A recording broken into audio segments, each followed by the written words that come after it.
Okay, so first off, let me thank everybody for the overwhelmingly positive response I received for the 5 things you didn't know about Trinity video. The link is in the description if you haven't seen it already. You guys wanted more, and so I'm happy to say there will be plenty more 5 thing videos on the way to the channel.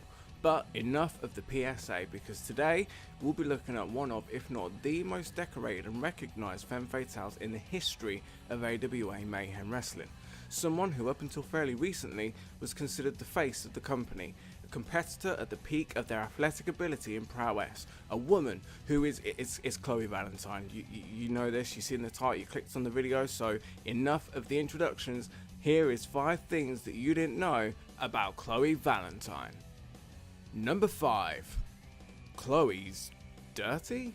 What's this now? Chloe has made some small tweaks and minor adjustments to her looks over the years, but for the most part she's remained unchanged since her debut. I mean, when it works, right? But did you know her look was heavily influenced by Christina Aguilera in her 2002 music video, Dirty, aka the video that launched 1 million puberties? Yes, from the leather chaps to the braids and the bleached blonde hair, the similarities are less than subtle, but it's easy to see why Chloe caught so many eyes when she first debuted in AWA. Of course, over time, the chaps have been phased out. However, Chloe has been known to still compete in them on special occasions. Nonetheless, it's crazy to think that the look that made her famous was borrowed from a pop star. Number 4. Forgotten Champion.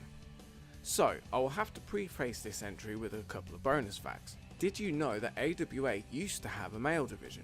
Well, it did back in the earliest of days, which is also the reason why the roster is now called the Femme Fatale division.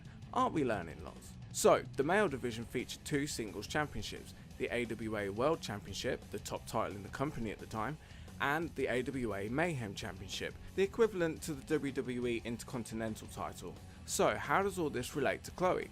Well, she is a former 1-time AWA Mayhem champion, being the only femme fatale to have ever won a male title in AWA. She did so by pinning fellow stable member Dynamite in a bizarre tag team match. Though the reign is recognised in the history books, Chloe was forced to relinquish the title a few weeks later. Given that the male division and its belts have long been retired, I think it's safe to say that this feat will never be repeated. And I'm also guessing you'd like to hear more about this stable that Chloe used to be a part of, but I think we'll save that for a little later. Number 3. Flips, twists and stiff kicks. Undoubtedly, Chloe is a competitor of respect and honour. She breaks a hold when her opponent reaches the ropes, rarely throws punches and hardly ever gets disqualified. But just because she follows the laws of wrestling doesn't mean she has any respect for the laws of physics, which apparently she doesn't. Chloe's moveset is insane. I mean insane. To demonstrate, here's a montage of some of Chloe's greatest hits. Anyway, as you would imagine, Chloe didn't just wake up one day with the ability to make Einstein question his life choices. The future champion trained in gymnastics from a very young age. Oh, look at her face. But seriously, Chloe became so accomplished that the Olympics looked to be on the horizon.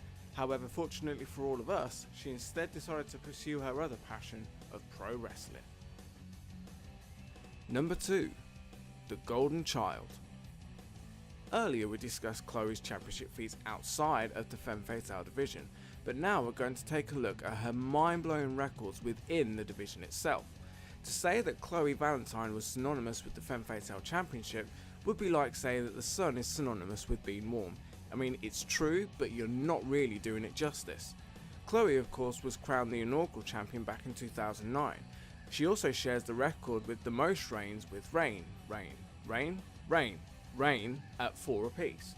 But possibly even more impressive is that all of her title runs added together comes in at a staggering 1,496 days. That's just over 4 years holding the top prize in AWA, and that is just one of the many reasons why she's considered to be one of the greatest femme fatales of all time. Number 1. G.A. If you've followed Chloe over the years, or at least reached this point in the video, you may have noticed 2 letters that have been found somewhere on almost all of Chloe's attires ever since her debut, G.A. And no, it's not because Chloe is a fan of Lady Gaga. G.A. actually stands for Generation Attitude, the name of the stable mentioned earlier. Chloe first appeared in AWA not as a wrestler but instead as a valet for Dynamite, yes the name is bad but let's not linger on it, and a handsome young man called Blade. The three together formed Generation Attitude, a group that was the focal point of AWA in its very early days. Fortunately, it wasn't long before Chloe found herself competing alongside her GA stablemates in in-ring competition.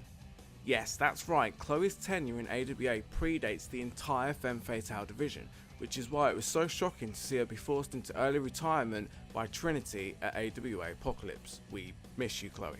But even though Generation Attitude has long been disbanded, Chloe continues to wear her GA letters and colours proudly as a nod to her former stablemates.